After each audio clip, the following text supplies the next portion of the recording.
Assalamualaikum warahmatullahi wabarakatuh. Halo, jumpa dengan saya Setio Gunawan atau Gun, yang kali ini akan belajar nih teman-teman. Hari ini akan belajar mengenai analisa top down. Memilih saham dengan analisa top down. Nah, teman-teman pernah nggak sih merasa pusing gitu, merasa bingung, aku mau beli saham mulai dari mana ya menganalisanya, ya kan? Di analisa fundamental basic banyak yang menggunakan metode analisa top down analisis ini. Kenapa?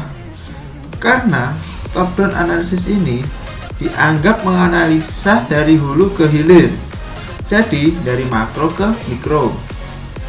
Nah, top down analisis ini sering dipakai oleh para investor dalam menentukan sektor atau saham apa yang akan kita beli. Kenapa? Karena di Bursa Efek Indonesia ada 680 lebih saham yang bisa kita beli, yang bisa kita pilih saham-saham tersebut. Betul kan? Nah, makanya kita akan memilih mana saham yang akan saya beli atau sektor yang saya pilih. Kita mulai dulu nih di awal.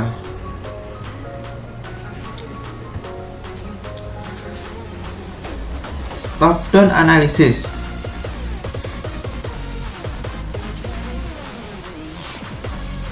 Ibaratnya dari puncak ke pantai, dari hulu ke hilir. Nah, top down analysis ini kita mulai dengan yang pertama, analisa ekonomi makro. Analisa ekonomi makro ini adalah gimana perkembangan ekonomi di dunia atau di domestik yang ada di Indonesia mempengaruhi harga saham atau pertumbuhan kinerja emiten-emiten yang ada di bursa efek. Nah, setelah tahu ekonomi dunia, turun nih ke analisa yang kedua, sektor atau industri. Nah, kalau kondisi saat ini, sektor apa yang cocok untuk kita investasikan? Setelah sektor yang cocok, cari ke industrinya. Contoh nih, consumer good. Kita masuk industri apa? Apakah makanan minuman? Apakah obat-obatan? Touristik? Farmasi? Nah, pilih perusahaan yang rasio laporan keuangannya paling bagus di antara industri lainnya. Tanpa waktu lama, kita masuk yang analisa pertama, ekonomi makro. Nah, analisa ekonomi makro memuat dua hal, teman-teman. Ya. Yang pertama, makroekonomi global. Itu apa yang terjadi di dunia. Terus yang kedua, makroekonomi domestik atau Indonesia. Kenapa makroekonomi penting untuk investor jangka panjang? Karena dia membutuhkan perusahaan yang tahan banting di tengah kondisi apapun atau ekonomi seperti apapun. Maka harus tahu kondisi mana untuk masuk perusahaan mana. Misal, anggap saja sekarang ekonomi mulai membaik, produksi lagi digenjot. Otomatis ketika produksi digenjot, kebutuhan akan komoditas naik. Muncul harapan bahwa kebutuhan komoditas naik sehingga akan mendongkrak harga-harga komoditas. Misal nih,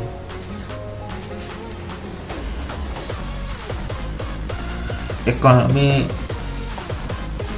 ke global. Nah, kita bahas satu persatu ya, makroekonomi global atau dunia.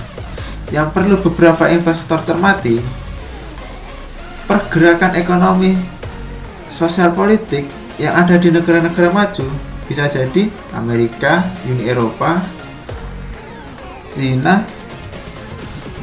dan lain-lain. Kenapa? Pasar modal kita termasuk negara berkembang, di mana negara berkembang pergerakan ekonominya sangat tergantung oleh negara maju. dalam artian hubungan ekspor impor, tenaga kerja, konsumsi. Kita mengikuti negara maju. Contohnya begini teman-teman, ketika negara maju menggenjot produksinya, balik lagi tadi ke harga komoditas. Ketika kebijakan ekonomi maju menguntungkan negara berkembang, contoh insentif pajak bagi negara berkembang, itu akan lebih mudah untuk mengekspor produksinya. Nah, salah satu yang bisa kita cermati adalah di sini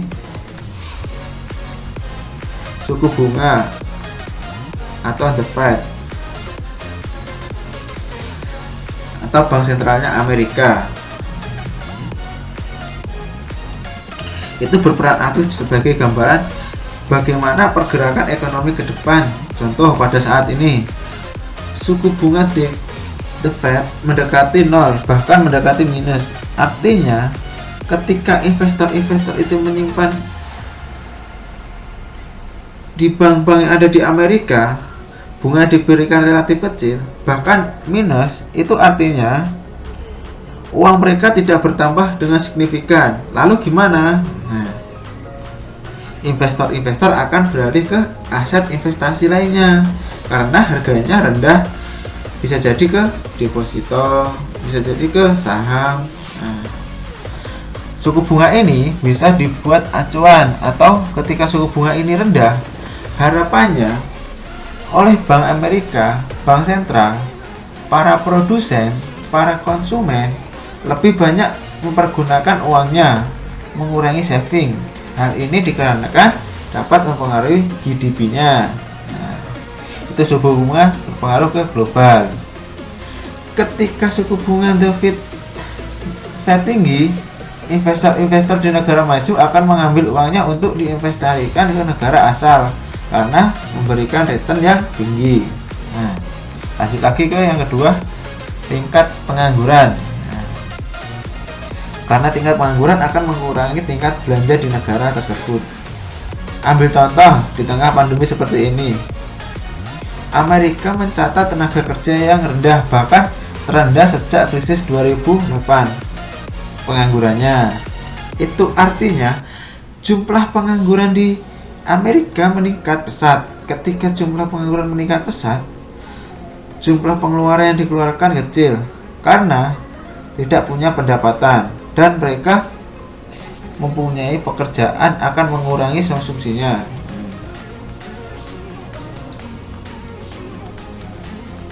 Karena mereka khawatir kalau ikut terkena PHK dan ikut jadi pengangguran. Menurunnya konsumsi ini akan menurunkan inflasi. Ketika inflasi turun, maka pertumbuhan ekonomi yang juga akan turun. Ketika pertumbuhan turun, ini akan menyambung ke harga komoditas. Perusahaan-perusahaan yang biasanya memproduksi banyak sekarang menurun karena permintaannya juga menurun. Nah, ketika harga turun akan berdampak ke harga komoditas seperti batu bara, kelapa sawit, minyak mentah.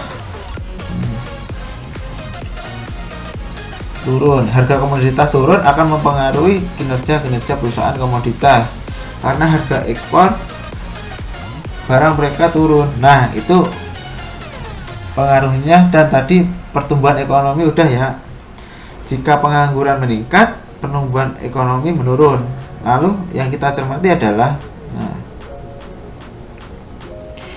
perkembangan politik dunia. Itu contoh di Amerika sebentar lagi akan melaksanakan pemilu. Salah satu calon kuatnya adalah Donald Trump. Nah, satu dari lainnya oposisinya, partai oposisinya, lawannya itu oposisinya. Nah, Donald Trump ketika tahu kebijakan yang diambil cukup mencengangkan, spektakuler, mengagetkan di mata dunia, sedangkan lawan politiknya menjual bahwa pemerataan ekonomi. Lawan politiknya Trump menerapkan sistem ekonomi di mana orang-orang kaya akan dikenakan pajak lebih tinggi daripada orang-orang mampu. Itu artinya ketika salah satu dari mereka jadi penggerak ekonomi, kebijakan-kebijakan ekonomi berubah, nah ini akan berdampak ke pasar modal kita. Nah, hubungan negara, contoh misal perang dagang antara Cina dan Amerika, perseteruan antara Cina dan negara-negara di Asia, Rusia dan Amerika. Hubungan antar negara ini juga akan mempengaruhi ke pasar modal, teman-teman. Kenapa? Karena pasar modal itu bergerak berdasarkan apa? Psikologi investor. Nah, ketika ekonomi dalam kondisi baik, investor akan berinvestasi di aset yang beresiko seperti saham karena pertumbuhannya bagus. Nah, karena pertumbuhan sekarang, investor akan berpikir 2 kali untuk investasi di saham. Tapi itu untuk dalam jangka pendek. Untuk jangka panjang, investor akan menaruhkan aset yang memberikan return daripada aset-aset yang memberikan pendapatan tetap, itu terkait ekonomi global. Selain ekonomi global, kita perlu mencermati nih ekonomi domestik. Nah,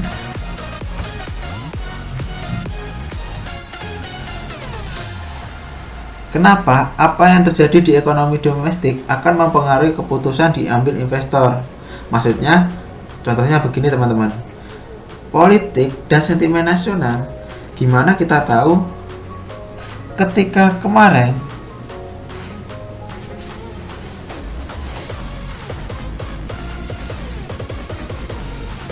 psikologi investor itu juga mempengaruhi di indeks-indeks sentimen-sentimen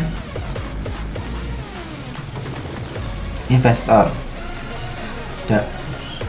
Belum lagi sekarang gimana cara pemerintah mengatasi corona. Nah, ketika investor menganggap kebijakan yang diambil pemerintah Indonesia dirasa tepat, hal ini akan memberikan sentimen positif terhadap pasar investasi, akan optimis. Contoh, pelonggaran PSBB. Ketika PSBB dilonggarkan, perusahaan dapat beraktivitas lebih baik.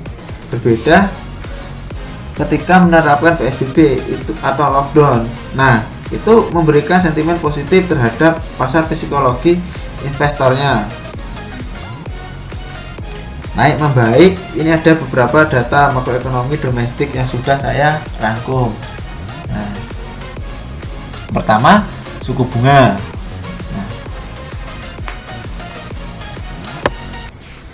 Suku bunga kemarin baru saja Bank Indonesia menurunkan suku bunga dari 4,25% ke 4%. Itu artinya ketika menyimpan uang di bank minim banget, kita akan mendapatkan minim banget 4%. Kenapa? Bank Indonesia menurunkan suku bunga untuk meningkatkan konsumsi, meningkatkan penyaluran kredit. Karena logikanya ketika suku bunga turun, berarti bunga kredit ikut turun. Nah, ketika bunga kredit turun, harapannya industri-industri, para pengusaha akan meningkatkan produktivitasnya, dan para konsumen atau masyarakat itu akan meningkatkan konsumsinya. Logikanya begitu. Nah, ketika suku bunga diturunkan, biasanya imbasnya akan ke inflasi. Harapannya Bank Sentral menurunkan suku bunga adalah meningkatkan inflasi.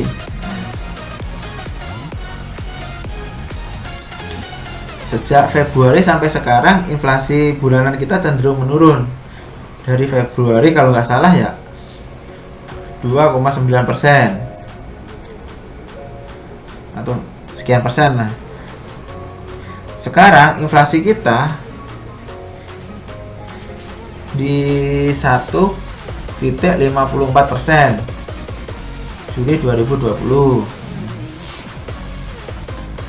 Uniknya, Indonesia ketika negara lain menghadapi corona pada lockdown, inflasi mereka itu juga ikut turun. Nah, yang unik pertumbuhan ekonomi teman-teman di kuartal 2 2020 BPS mengumumkan bahwa pertumbuhan ekonomi minusnya masih nggak terlalu dalam banget lah, masih di angka 5,32 dibandingkan dengan negara-negara maju lainnya.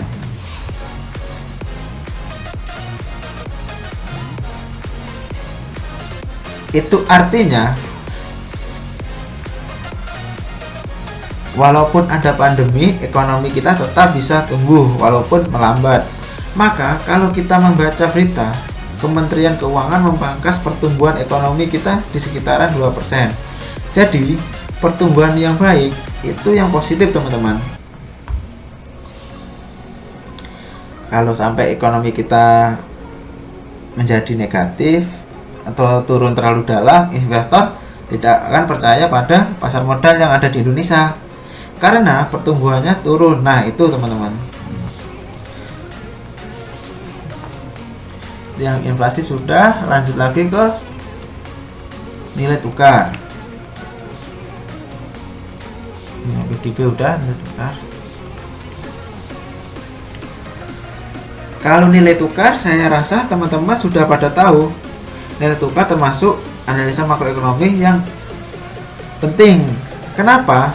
Karena melalui nilai tukar kita bisa memperkirakan gimana perkembangan perusahaan ke depannya.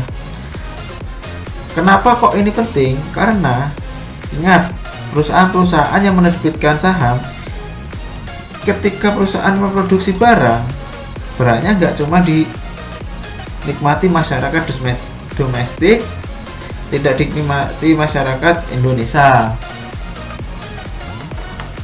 tapi ada orientasi ekspor untuk bahan baku, ada juga beberapa yang impor dari luar negara. Itu artinya selisih kurs atau nilai tukar berpengaruh di kinerja perusahaan. Contoh nih, ketika waktu itu rupiah melemah ke angka 16.000, itu artinya biaya impor bahan baku itu menjadi bengkak. Ketika nilai tukar berada di atas aman atau batas direct pemerintah, perkiraan itu artinya nilai impor nggak bengkak-bengkak banget, teman-teman. Berbeda dengan ekspor sebaliknya. Maka di sini nilai tukar berpengaruh, dan biasanya gini teman-teman. Hubungan nilai tukar dengan saham, katakanlah ada investor luar. Investor luar negeri menanamkan saham di Indonesia. Itu kan dari uang dolar dirubah ke rupiah, ditanamkan di Indonesia. Ketika ditanamkan di Indonesia, dia belikan saham, dia dapat return anggap aja 5%. Nah, ternyata dia ambil uangnya ke negara asal, nilai tukarnya turun. Nah, dolarnya turun, maka yang terjadi adalah bisa jadi mereka rugi. Nah, makanya nilai tukar tidak terkendali. Investor luar cenderung menjual sahamnya untuk uang dirubah ke dolar dulu, dibawa ke negara-negara seperti kayak sekarang ini. Nah, tapi seperti libur kemarin, sejak lebaran atau liburan sekolah, mulai terlihat transaksi asing mulai masuk ke market kita. Makanya IHSG kita sudah mulai kembali ke 5.000. Nah, tadi politik dan sentimen nasional sudah ya.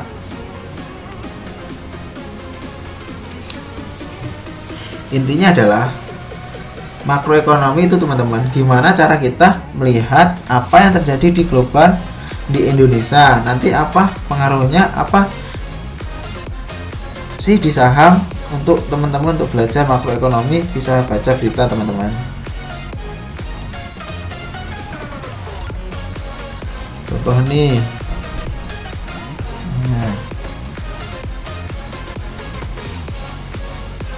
di CNBC, kita klik CNBC. Nah,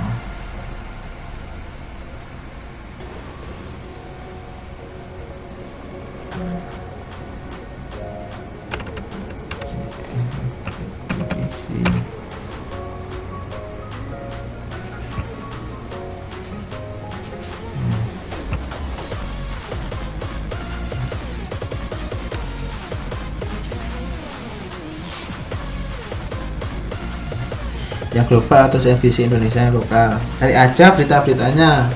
Kalau tidak paham bahasa Inggris, pakai yang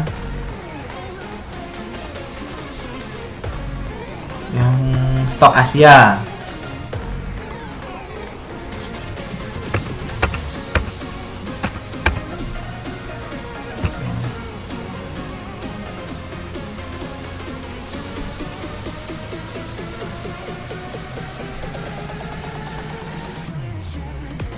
Kita pilih topiknya, ini topiknya, ini yang makroekonomi.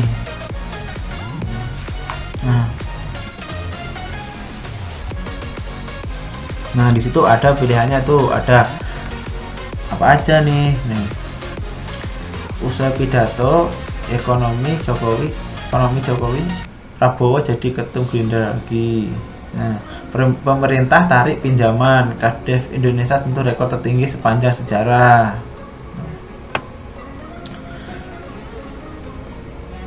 Perkuat ketahanan pangan, mantan SYL genjot industri tepung tapioka dan sagu. Lagi stok beras masih melimpah, Mintan SYL panen raya di Bangka Selatan. Ada lagi di depan kader Gerindra Jokowi, ekonomi kita harus bangkit. Nih yang global nih, Trump makin gencar serang Cina, ekonomi dunia piye. Nah,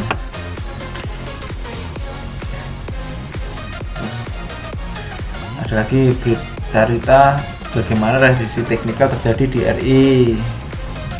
IHSG turun sepekan ini diprediksi untuk pekan depan. Nah, teman-teman bisa baca dan pahami dari berita-berita itu.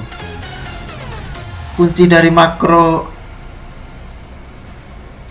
ekonomi, teman-teman rajin membaca berita dan mencari tahu arti dari berita itu. Karena belajar makroekonomi nggak bisa instan, tapi sudah termasuk instan sih. Karena kalau kita kuliah belajar ekonomi bisa-bisa 4 SKS. Nah,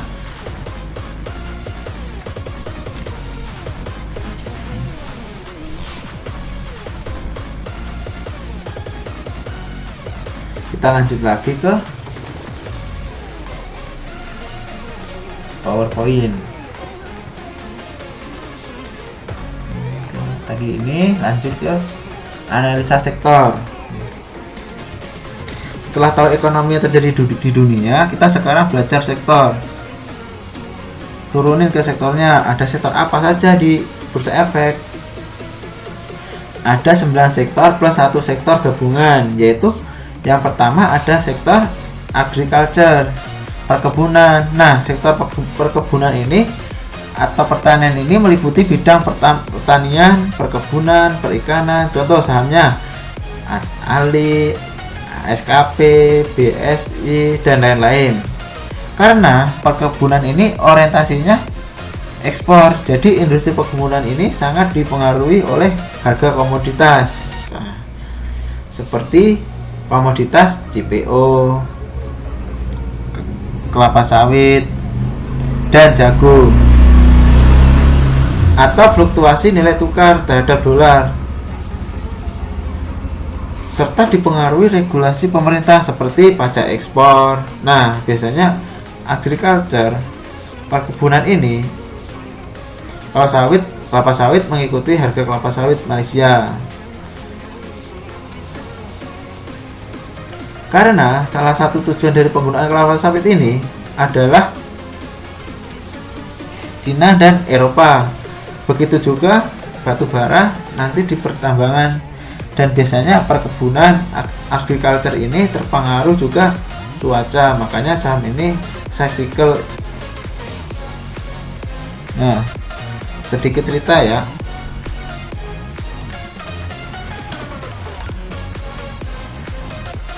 Kenapa sektor ini susunannya seperti ini, Mas?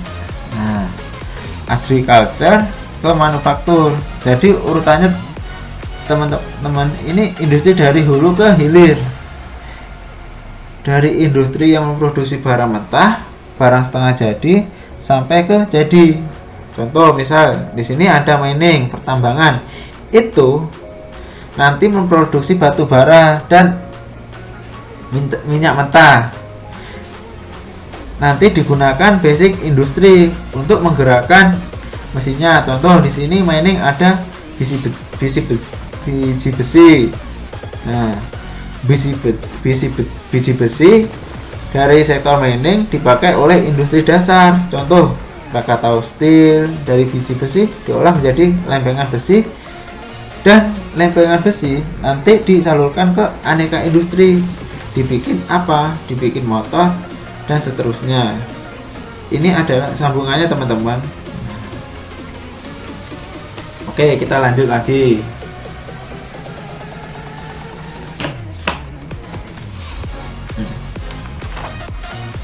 Sekarang ke mining, pertambangan.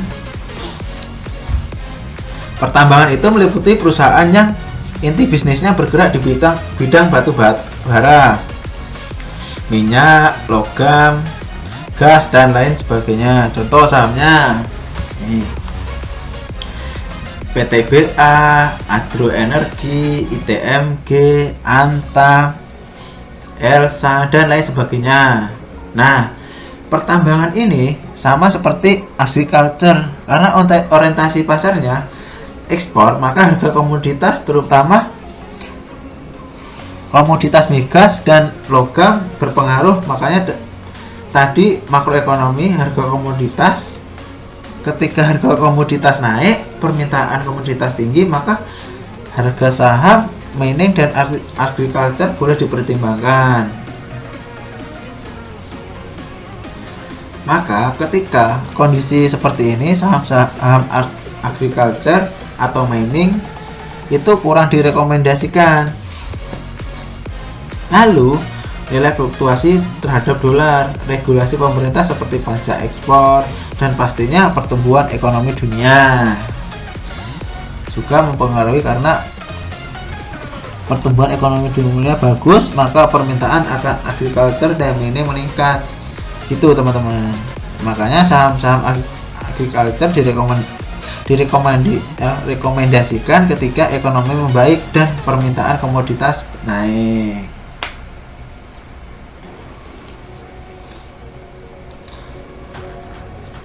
Lanjut ke sektor ketiga, ada basic industri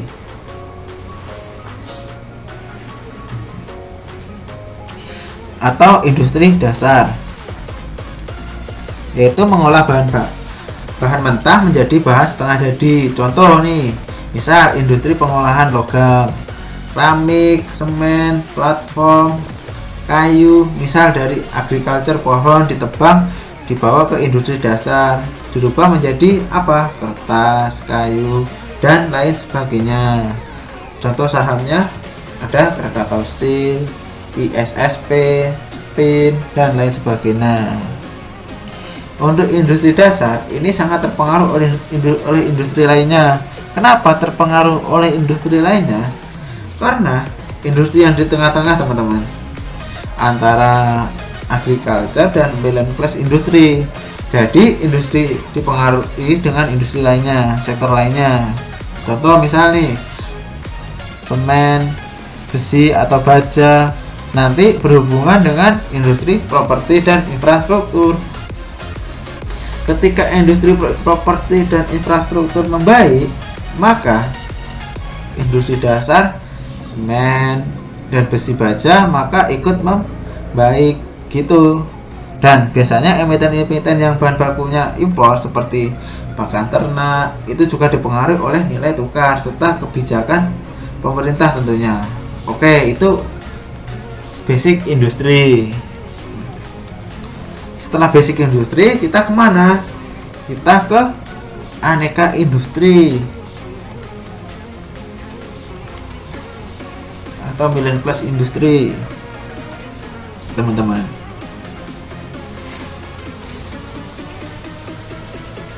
Nah, aneka industri ini diisi banyak industri yang memproduksi barang setengah jadi menjadi jadi.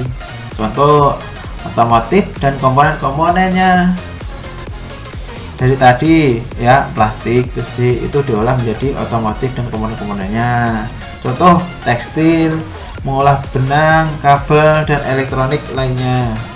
Nah, kalau sektor Milen Plus Industri ini biasanya sangat dipengaruhi dengan suku bunga bank atau inflasi, karena industri padat modal. Oke, ketika suku bunga tinggi biasanya pendapatan dia bisa menurun. Ketika inflasi tinggi, maka biaya produksinya juga akan membengkak. Contohnya seperti itu, teman-teman. Oke, biasanya perusahaan Milen Plus Industri dalam berbisnis itu membutuhkan pembiayaan pihak ketiga atau pembiayaan dari sektor keuangan, baik salah satunya keuangan bank salah satunya. Oke, nah salah satu pengaruhnya lagi adalah impor. Itu biasanya komponen-komponen bahan baku sebagian impor, misal kayak Astra International, beberapa bahan bakunya impor. Ketika biaya impor tinggi, ketika rupiah melemah, maka biaya produksinya akan meningkat. Itu akan berpengaruh nanti ke kinerjanya. Oke, gitu. Nah, lanjut lagi ke consumer good. Kalau consumer good semua udah tahu ya. Consumer good ini sektor makanan dan minuman, sektor yang kita konsumsi sehari-hari. Contoh subsektornya ada makanan dan minuman, Indofood, ICBP, Mayora dan lain sebagainya. Ada rokok, gudang garam, ya kan? Terus ada lagi dan lain sebagainya. Terus ada lagi nih Unilever, terus farmasi, ada Kavi Farma, Hima Farma, Indo Farma, Papros sudah muncul, dan ada juga subsektor kosmetik, Mustika Ratu, Mendem. Sektor konsumsi itu terkena sektor defensif di segala kondisi ekonominya. Bagus dia tumbuh, ekonomi kurang bagus dia juga tetap tumbuh, walaupun pertumbuhannya tidak sekencang ketika ekonomi bagus, karena produk produksinya consumer good. Sektor konsumsi itu sering dikonsumsi sehari-hari, entah harganya murah atau mahal tetap dibutuhkan oleh para konsumen, dan sektor ini favorit buat investor jangka panjang. Jadi consumer good kenapa defensif? Contoh begini, teman-teman, mau krisis mau enggak, kita mandi tetap 2 kali sehari. Berarti pakai sabun kan? Nggak mungkin karena krisis, Mas aku nggak mandi 2, misalnya mandinya cukup 1 kali aja, nggak mungkin kan?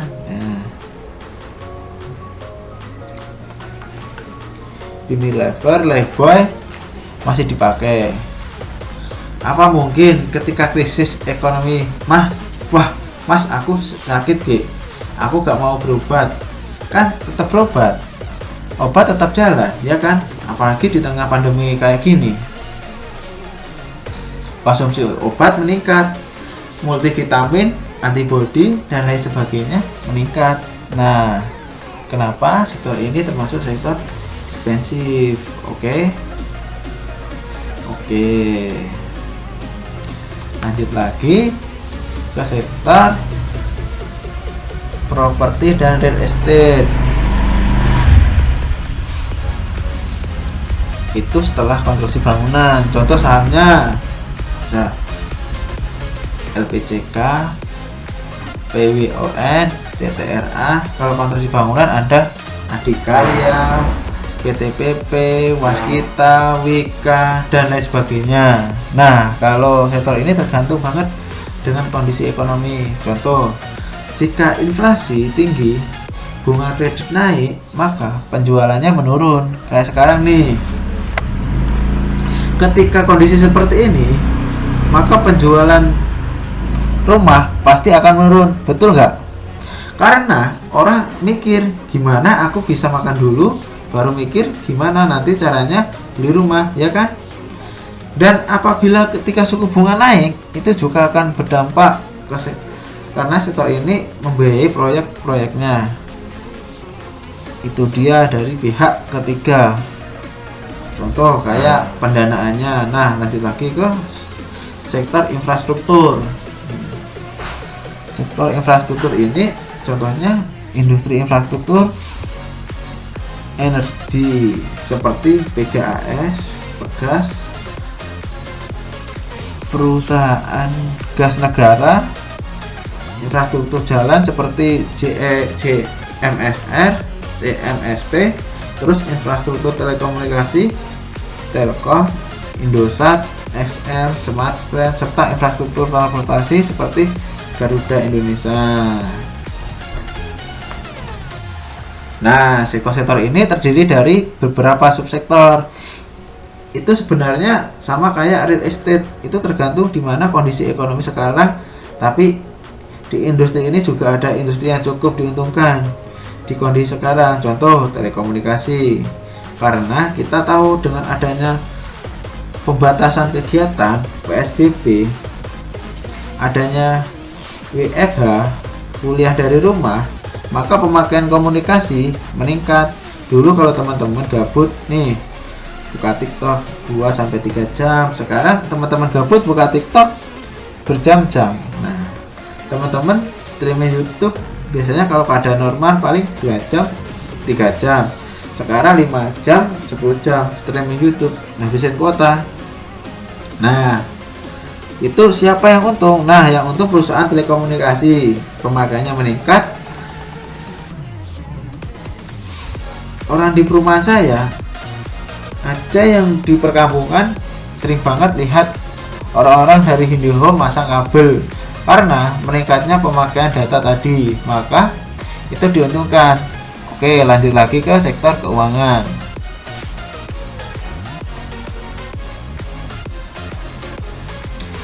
Nah, sektor keuangan ini diisi oleh subsektor perusahaan perbankan, contoh bank BRI, Mandiri, BCA, BNI, BTN, dan lain sebagainya.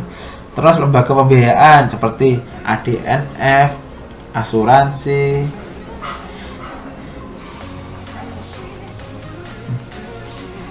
PLTF, dan perusahaan sekuritas seperti PLDI dan KRNM. Nah, sektor itu menyumbang salah satu sektor kapitalisasi terbesar di Bursa Efek Indonesia. Jadi ketika saham sektor keuangan ini turun harganya, maka IHSG-nya dipastikan ikut turun karena dia menyumbang terbesar di IHSG kita. Begitu pula sebaliknya. Sektor keuangan ini ada yang menyebut sektor defensif, tapi tidak sedefensif sektor consumer good. Kenapa? Karena sektor sangat sensitif terhadap isu ekonomi, suku bunga, inflasi, dan kebijakan bank sentral.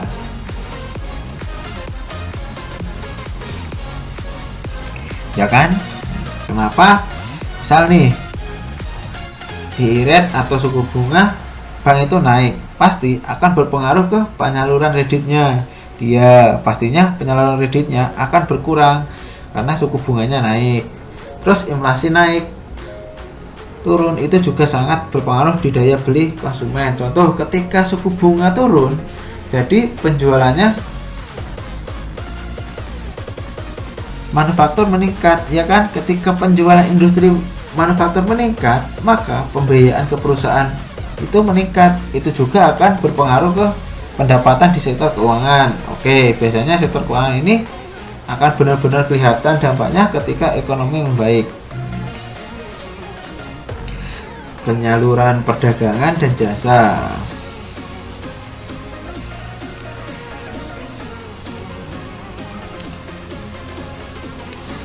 Penyaluran. Oke, terus lanjut lagi ke sektor trade and service, perdagangan dan jasa.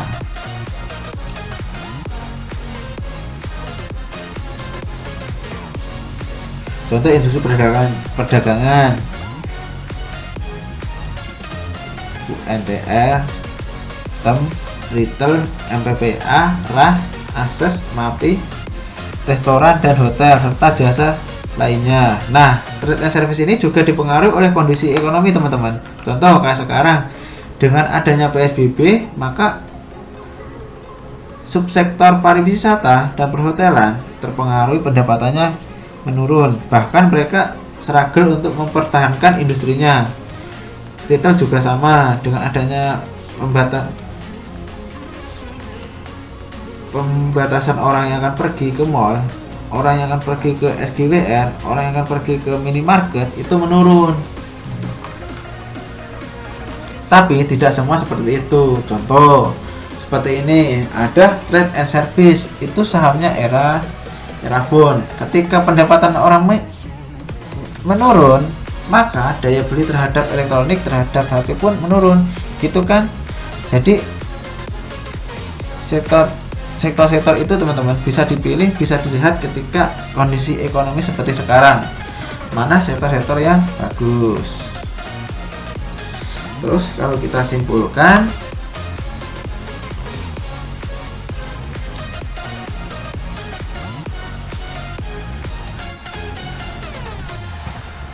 ke analisa industri atau sektor. Nah, ketika kita analisa sektor, kita analisa industri, ketika setelah kondisi seperti sekarang, ekonomi seperti sekarang, apa sih yang menjadi rekomendasi untuk dilirik saham-sahamnya gitu. Contoh untuk industri sendiri ada 3 teman-teman: growth industri, industri yang tumbuh; defensive industri, industri yang daya tahannya kuat; sama cyclical industri. Kalau cyclical industri udah kita lihat tadi ya, dia terpengaruh oleh musiman.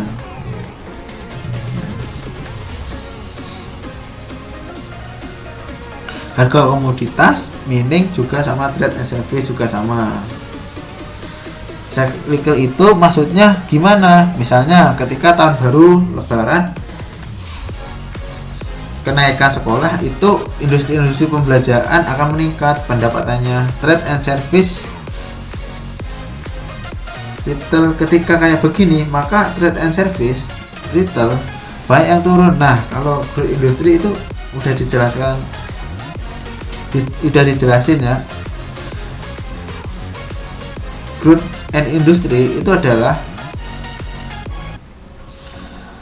saham-saham atau industri yang dia akan tumbuh baik ketika ekonomi juga tumbuh baik. Itu growth industry. Kayak kondisi kayak sekarang, berarti growth industry pertumbuhannya agak tersendat. Kenapa? Karena permintaannya menurun, karena biaya produksinya meningkat. Nah, kalau defensif industri itu,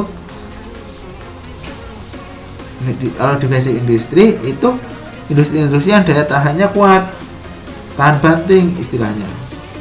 Oke, contoh consumer good kayak tadi ya, food and beverage, terus farmasi. Tapi kalau farmasi ini masih dipengaruhi oleh penjualan serta impornya. Kenapa impor? Karena bahan baku untuk farmasi, bahan kimianya kebanyakan masih impor. Jadi perusahaan impor sangat untuk kondisi sekarang itu terpengaruh di penjualan mereka di pasar. Jadi terpengaruh dengan impor teman-teman. Lanjut lagi ke yang ke finance bank, itu termasuk defensif.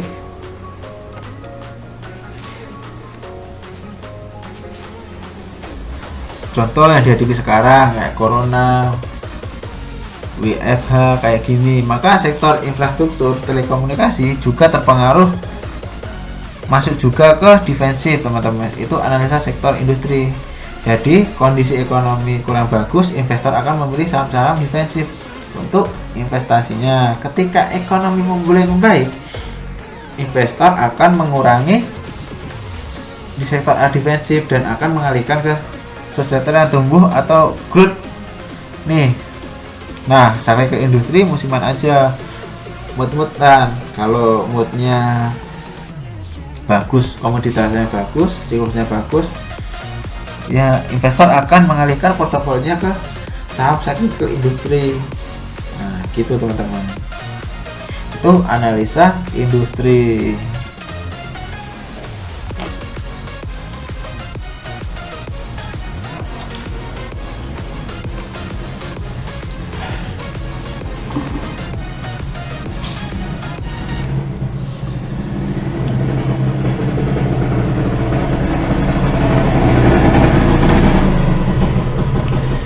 Nah, perlu teman-teman ketahui,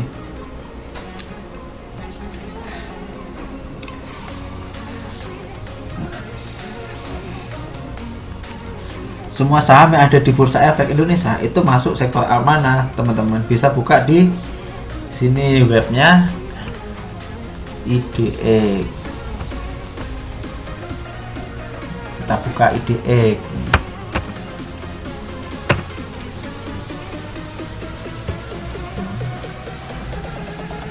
Klik IDX.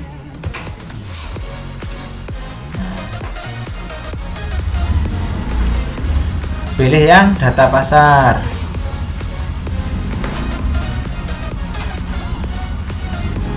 Statistik. Lalu pilih yang bulanan.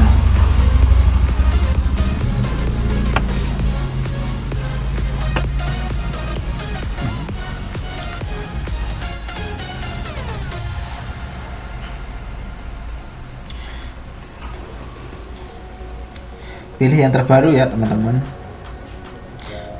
Pilih yang di atas nih, yang terbaru bulan Juni 2020. Oke, unduh.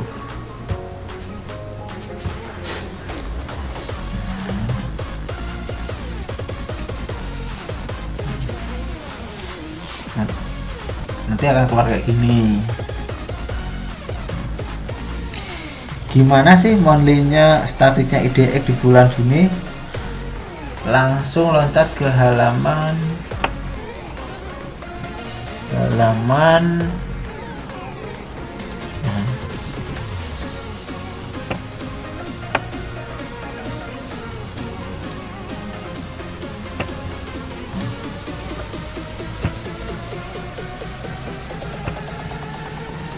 45.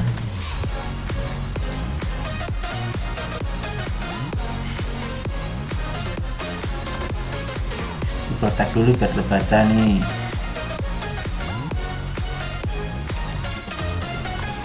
Teman-teman bisa mengetahui, nanti bisa dipraktikkan oleh teman-teman sendiri. Di sini teman-teman bisa lihat sektor agriculture memiliki apa aja nih. Ada crop, plantation,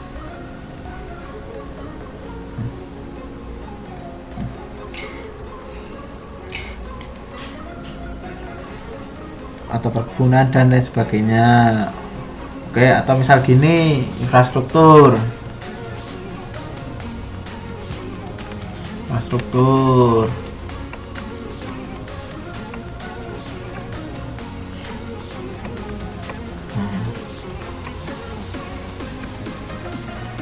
Memiliki apa aja nih? Sektornya ada energi, jalan tol, bandara dan lain sebagainya, telekomunikasi, transportasi, konstruksi, bangunan, tower dan sebagainya. Di sini teman-teman bisa tahu asetnya.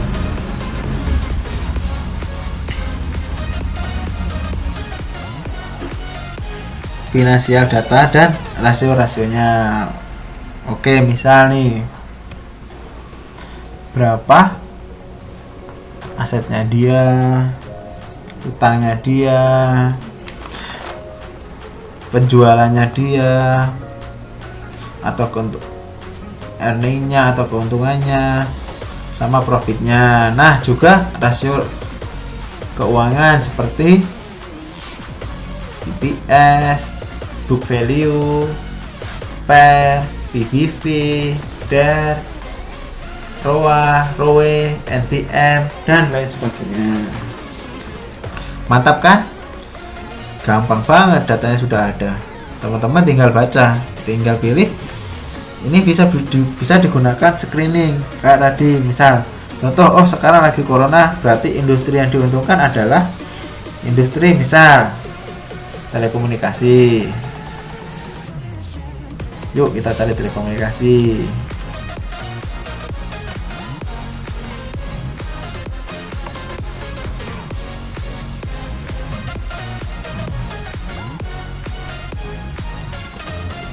Ke atas komunikasi.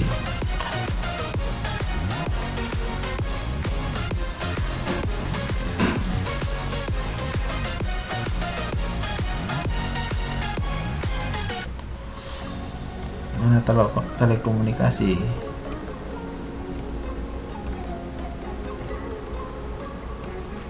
Oh, bawah teman-teman.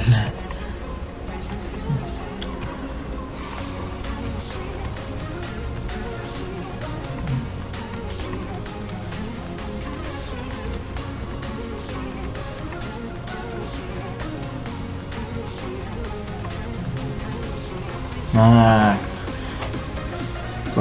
telekomunikasi ada apa aja nih? Ada 6 subsektor.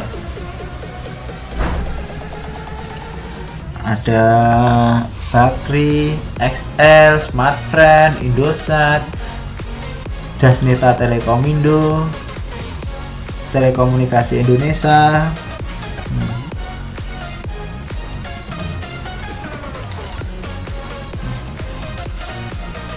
Mantap kan?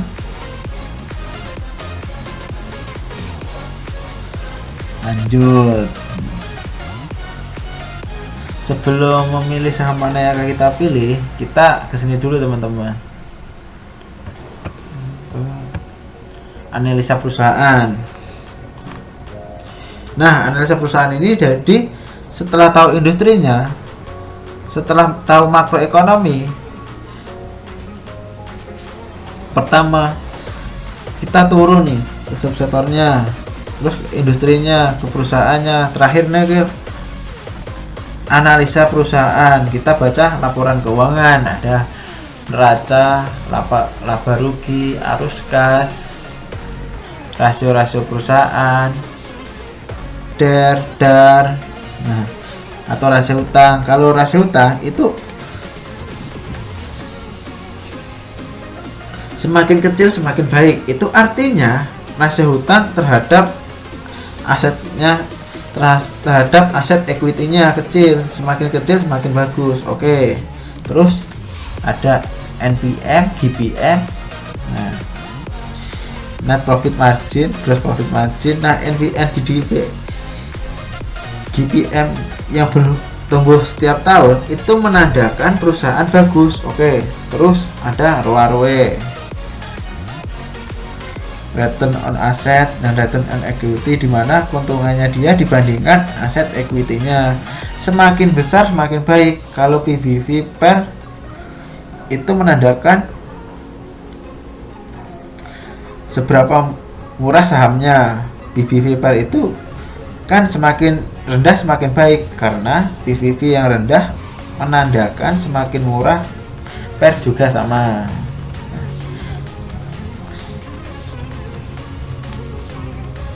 Kalau EPS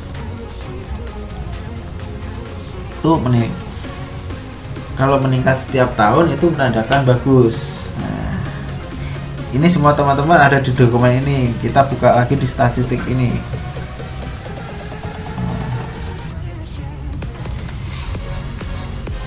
Lihat tadi ya, dari laporan keuangan, aset, liabilitas,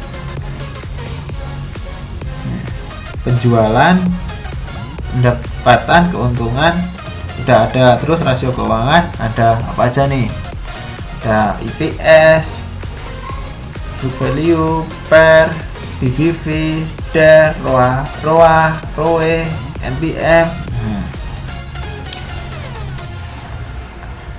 Tinggal teman-teman cocokkan aja nih dengan yang ada di PowerPoint ini.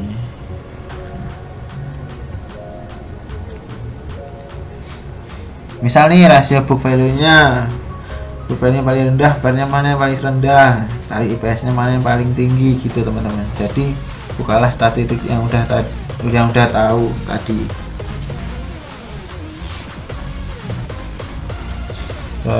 Data ini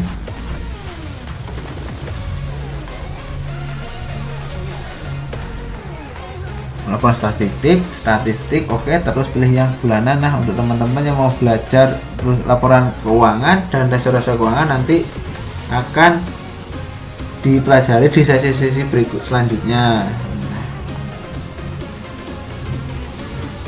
Selanjutnya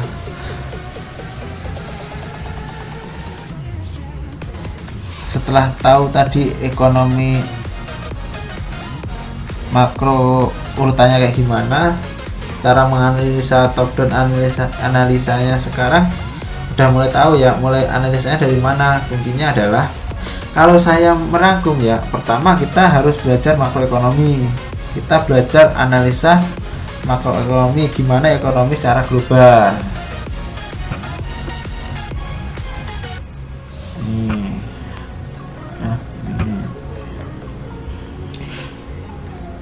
Dan domestik belajarnya santai aja, nggak harus baca buku ekonomi yang setebel bantal kita tidur, jangan. Kalau teman dari non ekonomi belajarnya baca berita, tadi udah diajari ya. Untuk makroekonomi teman-teman bisa buka situs CNBC atau Stok Asia. Nah, Stok Asia nih,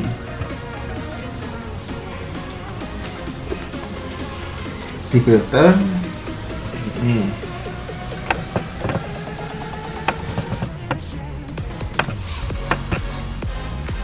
kita cari yang makroekonomi. Atau mau cari apa nih, aksi korporasi, analisa fundamental, analisa teknikal, berita IPO, forex flow, kondisi pasar, rekomendasi saham, tinggal teman-teman pilih nih. Tadi kan belajarnya makroekonomi, kita aja yang makroekonomi.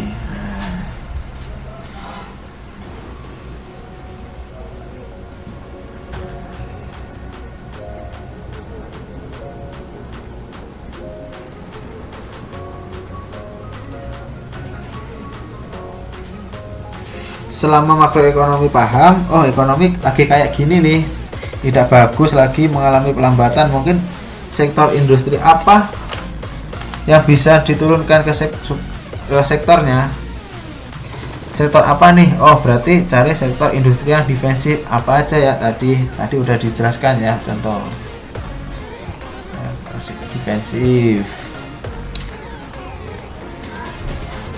contoh food and beverage, makanan dan minuman, farmasi, subsektor, atau sektor keuangan, perbankan, atau sektor infrastruktur komunikasi, dan perusahaan yang berhubungan dengan perusahaan defensif itu. Lalu ketemu kita mau subsektor apa, subsektor telekomunikasi, di sektor infrastruktur. Lalu kita pilih analisa perusahaan menggunakan laporan keuangan.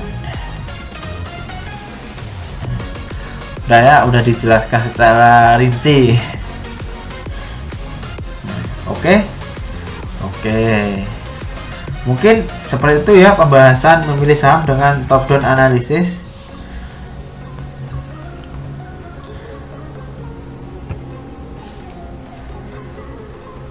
Jangan lupa untuk like, share, komen, dan subscribe channel ini. Jika ada pertanyaan silahkan komen di kolom di bawah ini. Oke, sampai jumpa di tutorial selanjutnya. Waalaikumsalam warahmatullahi wabarakatuh.